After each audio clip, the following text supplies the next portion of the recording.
What is up, everybody? We are talking future SEC schedules. There's some change in the works, Clint. Oklahoma, Texas, they coming to the SEC a little bit sooner than the Big 12 had hoped for, but they coming. They lost that one. Which means there's a new schedule coming down the pipe. Divisions are gone, and something new is on the horizon. We're going to talk about what we think that's going to be, and we're going to talk about the pros and cons of it. All of that today on the Locked On Bulldogs podcast. You are Locked On Bulldogs, your daily podcast on the Georgia Bulldogs. Part of the Locked On Podcast Network, your team every day.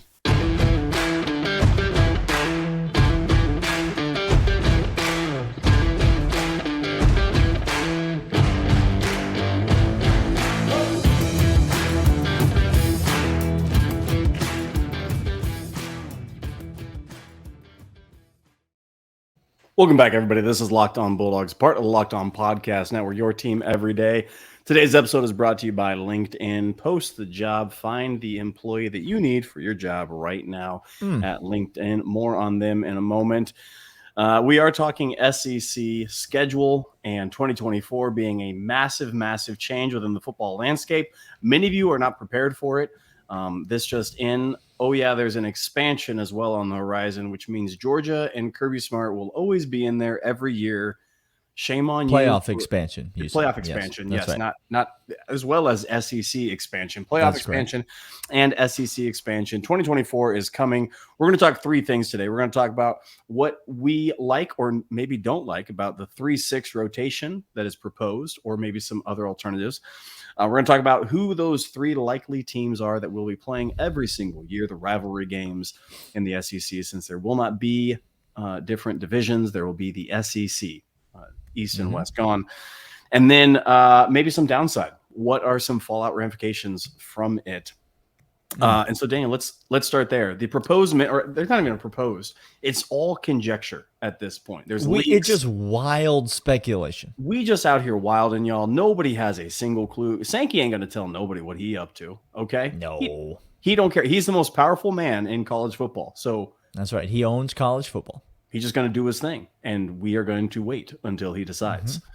Greg Sankey, most powerful man in college football. Kirby Smart, second most powerful man in college football. Nick Saban, former most powerful man in college football. So that's how it works, in case you were wondering how the pecking order goes. I understand the pecking order. I don't think college football fans don't. They don't, Daniel. They don't. They don't. They do not. So let's talk about what's being leaked, what's being supposed.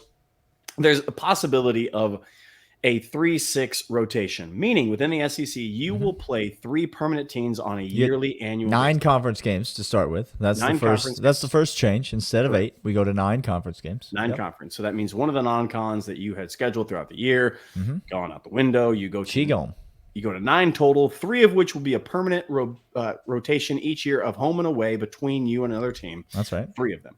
And then 6 would be rotation between you and 6 other schools within the SEC that are at-large bids that the SEC was scheduled beforehand. Again, no East, no West. Don't have to worry about that in 2024. That's the proposed, and it seems like the one gaining the most traction, if we're going to be honest, Daniel. There's a possibility of a 2-7, but that seems less likely to me than a 3-6. And there's this conversation. This is more like a fan-generated thing. The pods, right? We've heard about the pods. The pods had a lot of momentum early on. Yes. The four pod system had a lot of momentum early on. Really seems to have waned once you start to break down the pods. I think these... It doesn't stand the test of time. You know, the 3-7... creates the most balance, or the 2-7 really creates the most balance. You can't get rid of all permanent rivalries, because if Georgia doesn't play Florida one year, the world will end. And so you can't get rid of all these permanent rivalries. You got to keep some of them. But then as an SEC, what you're looking to do is really maintain competitive balance and fairness. Since everyone's not going to play everyone, you're not going to have division champions. Presumably, you're then going to be left with the teams with the 2 best records at the end of the season playing in the SEC championship game. But those teams will have played unbalanced schedules. Not every team from the former SEC East will have played every team from the former SEC East and so on and so forth. And so you could end up, with, some unbalanced schedules. And so in order to try to maintain as much competitive fairness as possible, that's the 2-7 or the 3-6 format seems to be what it is. I'm in favor, even if schedules are a bit unbalanced from year to year, I'm in favor of more permanent games. I'm in favor of the 3 permanent games and the 6 rotational games, because I just think that's what college football is built on. Those permanent rivalries, those play them every year, can't go without them, never want to see a year go by where you don't play such and such team. I think the SEC is filled with those games, and it would just be a shame to lose any of them. And so there's going to be some casualties to this, but I think by and large, the pods is out. Pods is gone. And this seems to be the way forward. It's kind of an odd way of scheduling. No other conference is doing something like this.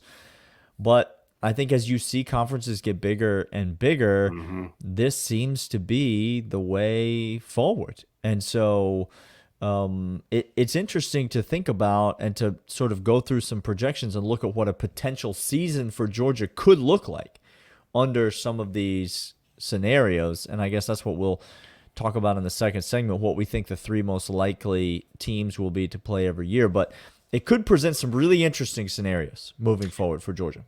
Yeah, and the unbalanced schedule means this. Georgia's natural competition, and who we'll get into, you go to like maybe an Ole Miss who has Mississippi State, that year in, year out, Mississippi State's going to have some highs and some lows, or Ole Miss is going to have some highs and some lows, but they're not a blue blood program that's going to always be there, where Georgia might be facing some tougher, stiffer competition of those natural rivalries. A team like Kentucky or Vanderbilt, Kentucky and Vanderbilt seem to me to be on a collision course to have the same game every single year as each other. That seems very. It's not a rivalry. They're just left. They're just left over. That's what I mean.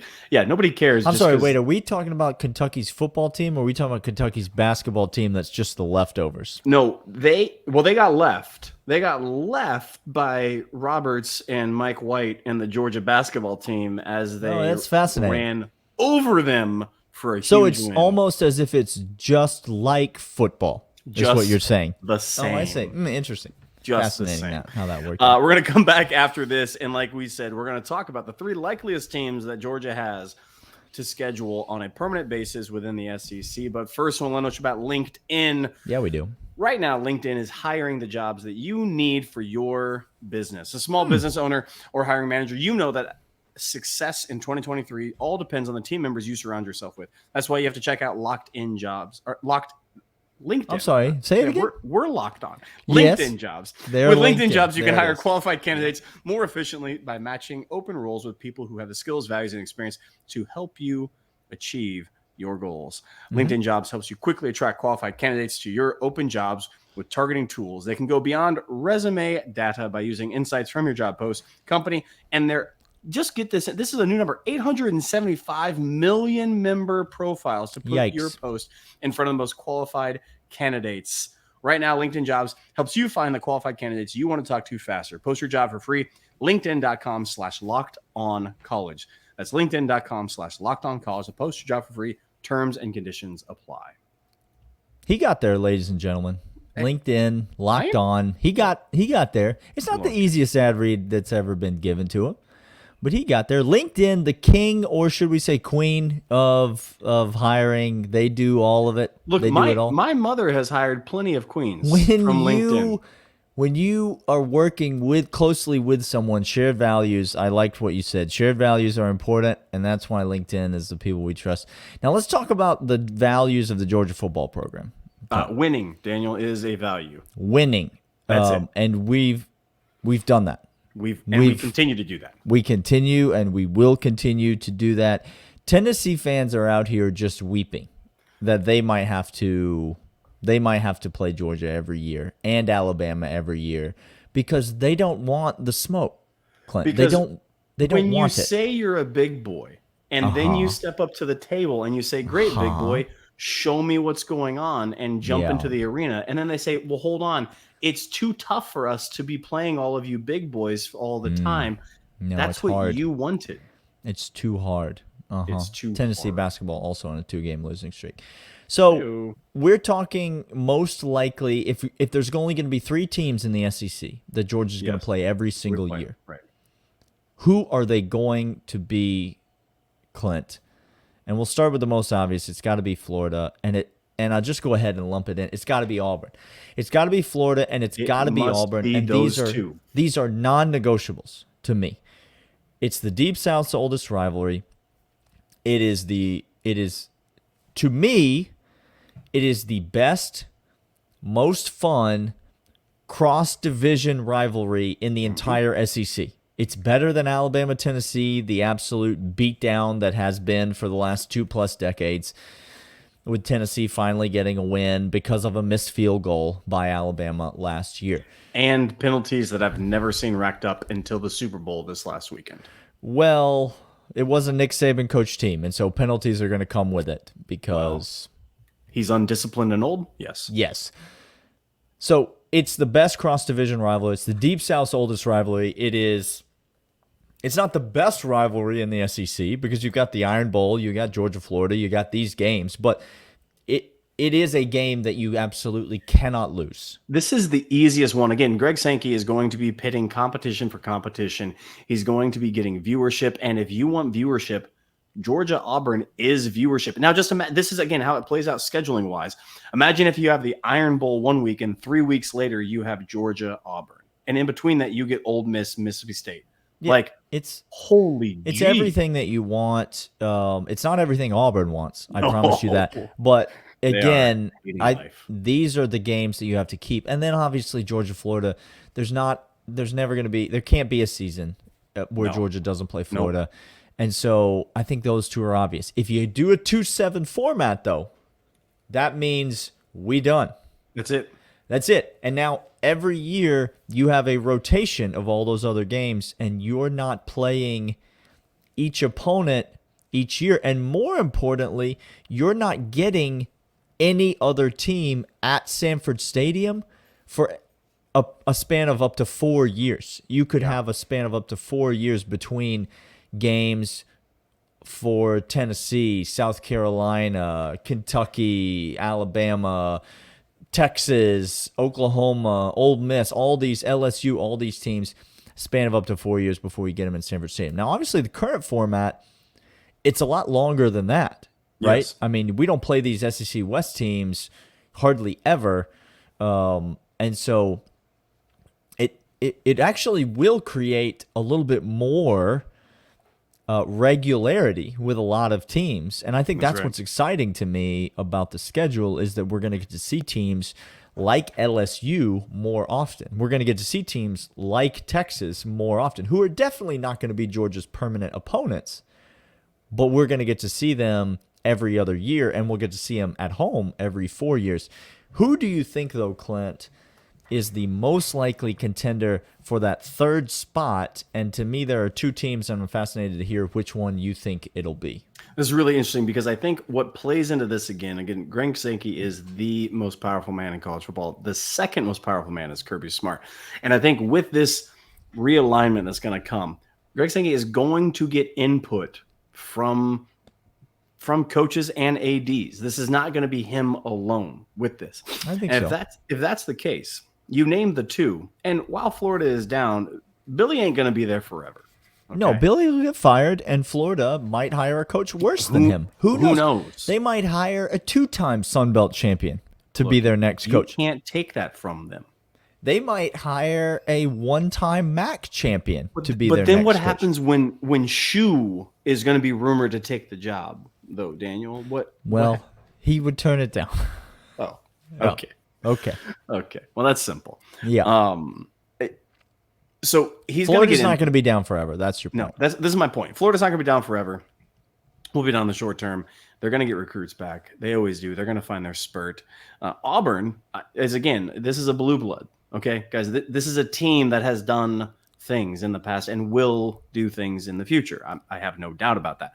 Those are 2 better traditional powerhouses in the SEC. Meaning that I think if Greg has it, he's going to get a fascinating game, but also not going to pit Georgia with somebody that's always going to be a headache for them. Okay. Now, Daniel, I think one of the two for me, there are two options for me. I think one of the two is South Carolina. I think that's one of them. And the reason being, I think there's location, there's ties, there are recruiting ties, as well as some games that have some historical significance and some relational ties to it. And again, South Carolina has had spurts of it, but they are certainly not a blue blood. And so I think South Carolina to me comes as one of the first two on my radar. Yeah, I think the two are South Carolina and Tennessee. Okay. If I'm honest, I don't see a path where you could convince me that Georgia is a rival to any other team in the SEC. There are no rivalries left after we've listed those. I think my second one would be something like Greg mixing it up and trying to create intrigue at a certain point, trying to create a wider fan base. Since he's got the two, Auburn, Florida, those are the linchpins. Now all of a sudden, let's dabble. Let's bring in some regional fare. And I think I'm going to give three schools that are kind of tied for two, and they have, again, no natural rivalries at all. No connection to Georgia at all. But I think Oklahoma and Texas coming in have a possibility of being the third. And then the last one is Texas A&M. You tell me right now, with that fan base and that money, getting a game against Georgia wouldn't tantalize Greg. See, it's interesting because I don't think Texas A&M has any slots left. I think Texas A&M is the easiest schedule there is. Okay. Texas, Arkansas, and LSU. Yeah. So I think Texas A&M is locked up. Okay. I think and that makes sense. Texas has already got Texas A&M and Oklahoma locked up. And those three are set. And so you got to find a third. I think they would stick more regional. I think geography matters. And so I think South Carolina is the most obvious choice. And then I think you have to look at it from this perspective. We are the Locked On Bulldogs podcast, obviously. Thank you for listening, by the way, subscribing. Leave us a 5-star rating and review. Also, thank you for the $199. $199. Thanks for being here. Bonfire.com/store/the $199. I think you have to look at it, though, from South Carolina's perspective. Okay, here we go. Because we're not trying to create Georgia's schedule, if we're Greg Sankey. We're trying to create the SEC schedule. Yes. Now, we said Georgia has got two non-negotiables. They are Florida and Auburn. Has to happen. I think one of South Carolina's non-negotiables is Georgia. Yeah. I think it's I don't want to say it's a Georgia Tech situation, but I think there's some rivalry from South Carolina that Georgia doesn't necessarily feel as much as South Carolina fans feel. South Carolina hates Georgia. There's the Spurrier connection, which only intensified the rivalry. And then, South Carolina fans really want to beat Georgia. They relish the opportunity to beat Georgia. And so I think if you're asking South Carolina fans, I mean, who else does South Carolina have in this conference that's like, I mean, you put them up against Florida. South Carolina's had some good games over the years against Florida. You can put them up against a Kentucky. I was just going to say somebody like that. But who else does South Carolina have? I think Georgia might be South Carolina's number one team. And that makes a lot of sense. Again, you can't just go from a single team. And that's why this third game. That's why it helps out, because South Carolina can't get Georgia if Georgia's already locked up with Auburn and Florida. And so you have three permanent rivalries. I think Florida, Auburn, South Carolina is great. And so now let's look at, as we move into the third segment, let's look at the downsides to this. Are there things that we would lose? What are the biggest casualties of a system like this and we'll come back and tell you all about that. But first, Dan's going to let you know about Built Bar. Built Bar is the tastiest protein bar on planet Earth. I think you may have heard me say that before if you're a longtime listener of the show. Built Bar, it comes in a wide variety of flavors. They're available at built.com.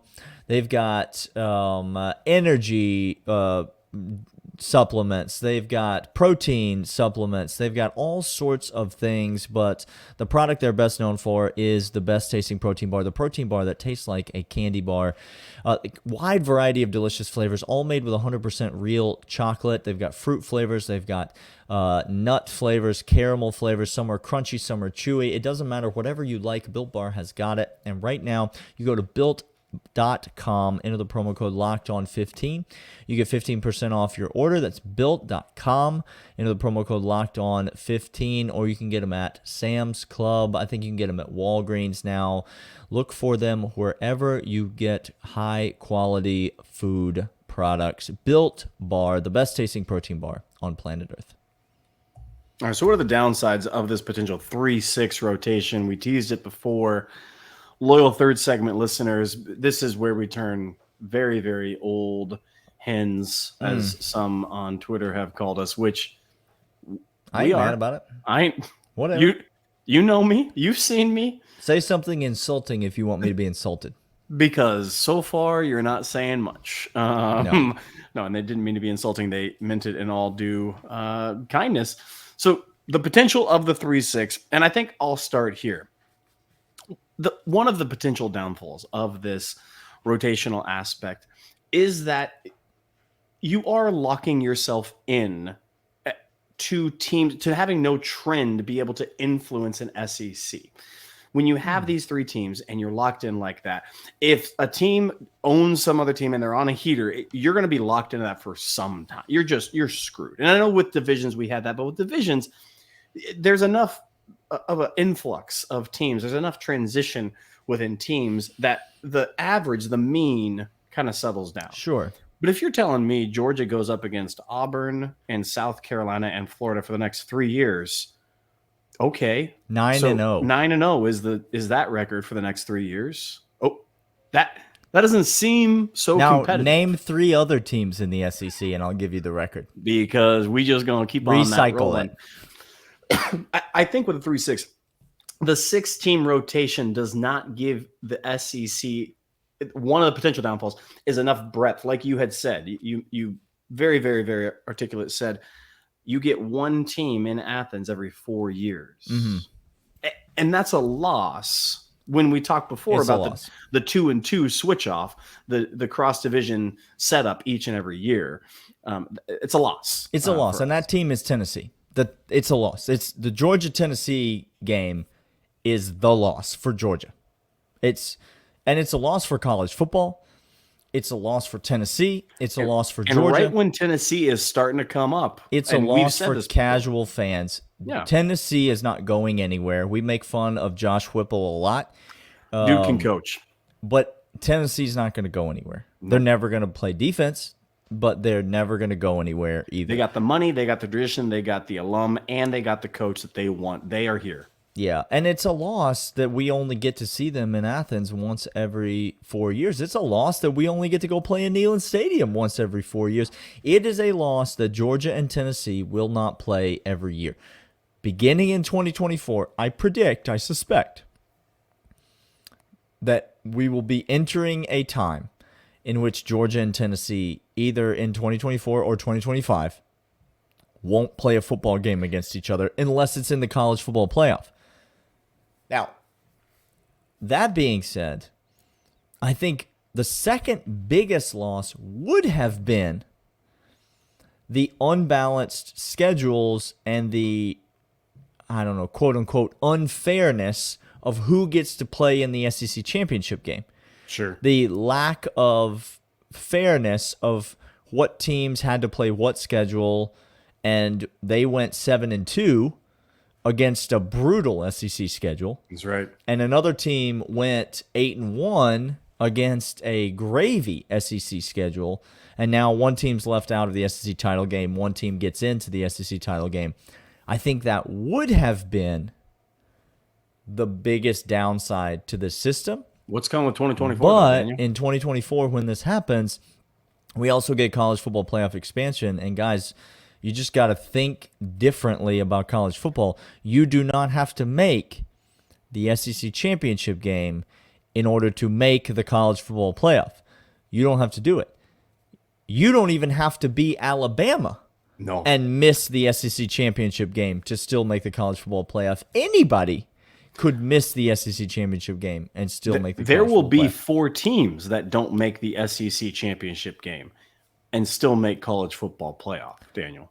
Yeah, it's a different time. It's a different era. We could talk on another podcast about how we feel about college football playoff expansion, but I mean, to be honest, it doesn't matter how we feel about college football and it will playoff continue. expansion. Congratulations. It's happening right now. The NCAA tournament is the single greatest sporting event in the history of the world, and the college football playoff is fast approaching the greatest postseason in all of sports. When it expands, it will be a month long of insanity. Yeah. And if you don't think home games are an incentive to win regular season games, then you're an idiot and you've never watched college football. And if you don't think a bye is an incentive to win regular season games, to win the SEC championship, then you're an idiot and you've never watched sports before. So regular season will still matter, but there will be teams, hold on to your diapers, that lose in the regular season and still make it into the playoff. How dare you? And that's okay. Here's what's fascinating about this. This is, again, to your point, it could have been a downside. It's not going to be a downside. But I think one of the most fascinating things about this 3-6 rotational aspect is come the end of the season with these SEC schools, there was rumor going out about a 4-team SEC playoff because of getting more notoriety, having them down there. Yeah. Which that would be a fascinating twist on all of this as well. And one that I don't necessarily hate, to be completely honest with you. I don't hate it as a football fan. Right. I don't care for it as a Georgia fan. That's true. That is absolutely true. Yeah. Now, just really quick, this is really fascinating to me as well. LSU, since we talked about them last time as being our natural 5-year biggest threat, who are their 3? You said A&M is one must. Alabama. Second must. 100%. And then, I don't know, do you go Arkansas? I don't think you go Arkansas. For A&M? Where do you go for number 3? For A&M? Do you go Missouri? For LSU? Or for LSU, yeah. Where do you go for LSU for number 3? Do you go Ole Miss? I was just going to say, I think you go Ole Miss. So LSU and Arkansas are not going to play every year. That's just weird. It's weird. weird. That's a loss for college football. I'll just say that. This is what we're saying. So as this comes out, as this 3-6 potential, we'll be here talking about it the whole time. We got offseason to talk about it. 2024 is right around the corner. These Georgia Bulldogs are going perfect heading into that. Get ready for back to back. Woo! Come on, y'all. This has been Locked On 44-1. Just in a 3-year span. From my lips to God's ears, Georgia beat Kentucky in basketball. So this I don't make the know, rules. He I don't make the rules. He doesn't know fear. He doesn't know pain right now. Rules. Tell me something. This has been Locked On Bulldogs, part of the Locked On Podcast Network. Your team every day. We'll see y'all tomorrow. See ya.